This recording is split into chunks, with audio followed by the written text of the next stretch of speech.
আমার মনের পাহনা তুমি কারখানেতে আমি টিম আপ করতে করতে যাই, টিম আপ কইরা হইয়া আমি হইলাম বোকারে,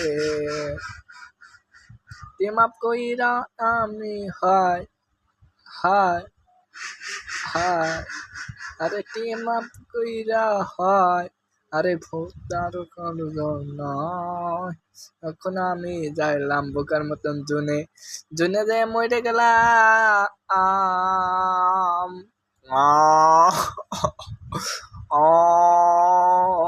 রে এখন দেখা যাচ্ছে আমি কিন্তু একটা নেমে নিয়ে গেলাম।